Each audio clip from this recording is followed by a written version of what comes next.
नमस्कार प्रयागराज, आप देख रहे हैं Bharat A to Z news. मैं हूं आपके साथ नीरज खरे। वक्त कानून बन गया है, लेकिन अब ये जो कानून है ये कानून एक राजनीतिक मुद्दा बनता चला जा रहा है ना कि इसी कानून को लेकर माननीय सुप्रीम कोर्ट में कई याचिकाएं भी दाखिल हुई हैं। करीब 20 याचिकाएं दाखिल हुई हैं और चैलेंज किया गया है, बाकायदा चुनौती दी गई है इस कानून को लेकर।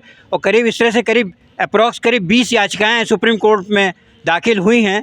और एक तरफ तो भारतीय जनता पार्टी इस कानून को, वक्त कानून को मुसलमानों के हित में बता रही हैं, वहीं दूसरी ओर प्रतिपक्ष नेता राहुल गांधी जी इस कानून को असंवैधानिक बता रहे हैं, कानून संविधान विरोधी बता रहे हैं।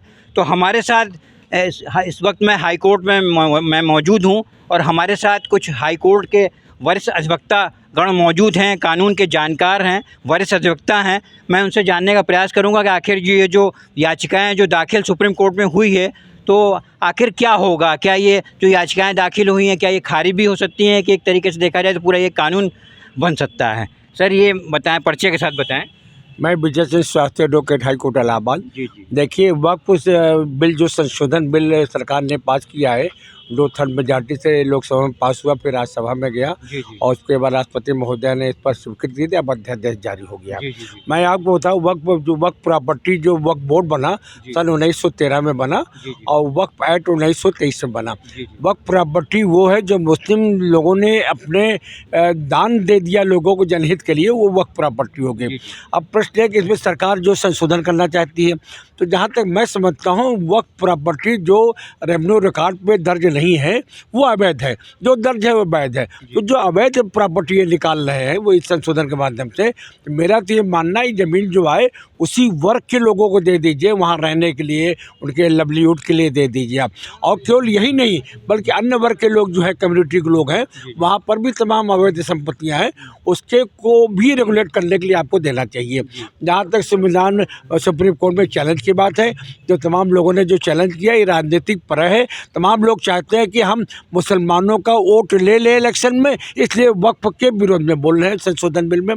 कुछ लोग चाहते हैं नहीं, हम भाजपा के लोगों का हम वोट ले लें, भाजपा लोग चाहती है तो उनके पक्ष में बोल रहे हैं। सवाल इस बात का है कि जब ये याचिका लंबित है माननीय सुप्रीम कोर्ट में, तो किसी को भी कोई राइट नहीं है कि आप पक्ष में समर्थन में बोले। आपको क्या लग रहा है ना कि आप तो PIL वगैरह भी दाखिल करते रहते हैं, काफ़ी आप लोगों ने PIL किया है, तो ये जो अब जैसे ये जो रेट किया गया है, तो क्या लग रहा है इसको जो सुप्रीम कोर्ट में जाएगी, तो है ना कि गई भी हुई है, तो क्या हो सकता है, खारिज हो सकता है। इसमें आर्टिकल 21 है फंडामेंटल राइट कॉन्स्टिट्यूशन का, उसमें आप किसी की लाइफ और प्रॉपर्टी से डिप्राइव नहीं कर सकते without due course of law.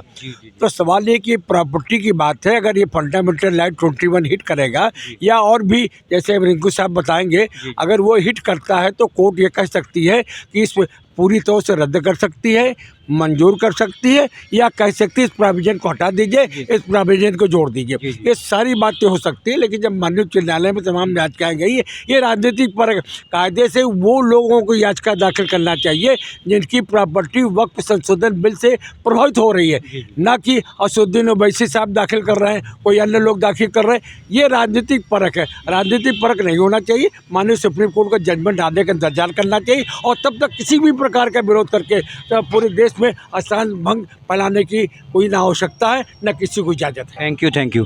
देखा ये जा रहा है कि अगर वक्फ बोर्ड की बात करें तो उत्तर प्रदेश में बहुत ज़्यादा वक्फ बोर्ड की ज़मीनें हैं, और है ना कि इस तरह से चाहे जो दावा कर देता है, अभी प्रयागराज की महाकुंभ में भी साहब ये दावा की साहब ये मेरी ज़मीनें हैं, ये मेरा इस तरह से है।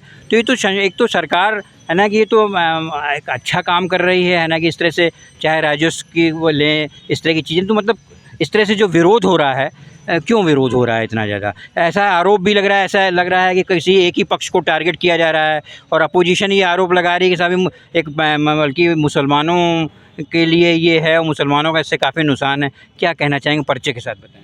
मैं प्रशांत सिंह रिंकू, पूर्व संयुक्त सचिव प्रशासन इलाहाबाद उच्च न्यायालय, हाई कोर्ट बार एसोसिएशन। देखिए सर, वक्फ बोर्ड का बिल जो है वो संविधान संसद द्वारा पूर्ण बहुमत से पारित हो चुका है, राष्ट्रपति जी का साइन हो गया है, वह अब कानून बन गया है।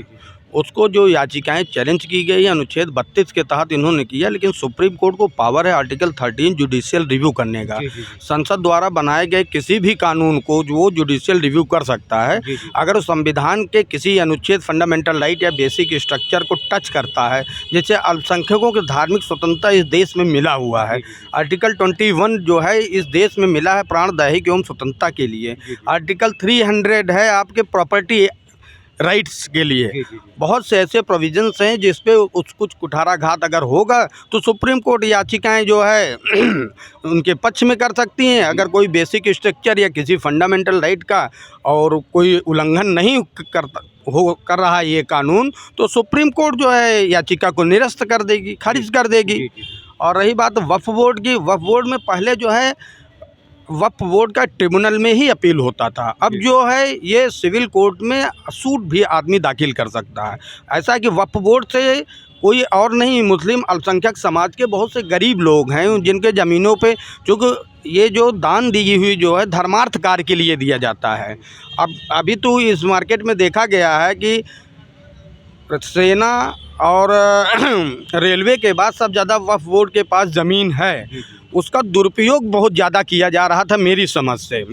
जैसे बड़े बड़े मॉल्स बना दिए गए, उसके किराया बहुत कम जो है वक्फ को जा रहा है, जो वहाँ पे अथॉरिटीज़ हैं वो अवैध धन उगाही। इसमें जो है प्रशासन का जो है हस्तक्षेप बढ़ेगा, कुछ पारदर्शिता भी आ सकती है, लेकिन ये भी देखना है सुप्रीम कोर्ट के अल्पसंख्यकों के जो है धार्मिक मामलों में किसी प्रकार का कोई अन्याय न हो। Thank you.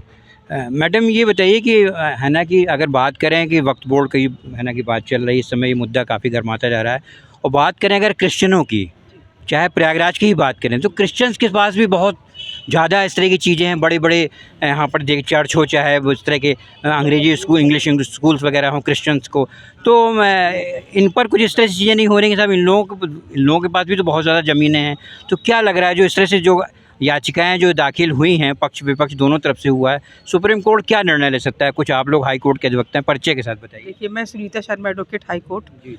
वक्फ बोर्ड को लेकर जो बिल बना, जो पास हुआ है कानून अभी संसद से, ये सुप्रीम कोर्ट में चैलेंज हो गया है। तो सुप्रीम कोर्ट में अल्ट्रा वायरस चैलेंज जब कोई कानून बन जाता है, यदि वो कॉन्स्टिट्यूशन के खिलाफ है, संविधान के खिलाफ है, या किसी फंडामेंटल राइट्स के खिलाफ है, किसी व्यक्ति के प्रॉपर्टी के उसको हक मिला है, उसका अगर हनन हो रहा होगा, तो सुप्रीम कोर्ट इसके लिए है। तो कानून तो बन चुका है, कानून हो गया वक्फ वाला, अब सुप्रीम कोर्ट में उसकी जांच होगी कि ये जो कानून बना ये संविधान के अनुरूप बना, ये संविधान को क्षति हो रही है इससे, तो सुप्रीम कोर्ट उसी आधार पर फैसला करेगा। और इसी आधार पर, और जहाँ तक क्रिश्चियंस का है, जमीन अब वो देखिए गवर्नमेंट उसको कब उठाती है। अब धीरे धीरे एक एक चीज़ उठ रही है, हो सकता है आगे वो भी उठे। Thank you very much. तो अब देखना ये होगा है ना कि अब जी हाँ बताइए, कुछ कहना चाहेंगे? देखिए, क्रिश्चियनों के लिए अभी तो सरकार कोई कानून नहीं लाई है, लेकिन इस देश में क्रिश्चियनों के पास नजूल लैंड बहुत है। उत्तर प्रदेश सरकार ने नजूल लैंड अधिनियम अपना एक बनाने के लिए, हालांकि अब ठंडे बस्ते में चला गया था कि अब फ्री होल्ड नहीं करेंगे, इससे क्रिश्चियनों का काफ़ी नुकसान हो सकता है। भविष्य में कोई कानून बन सकता है। Thank you. तो अब देखना ये होगा है ना कि वक्त बोर्ड कानून बन गया है और माननीय राष्ट्रपति जी की मुहर लग गई है। अब सारे मामले, कई इस तरह की रिट जो है माननीय सुप्रीम कोर्ट में गई हुई है और 16 अप्रैल को उसकी सुनवाई होनी है। अब देखना ये होगा कि सुप्रीम कोर्ट क्या निर्णय ले सकता है, ये तो आने वाला समय बताएगा।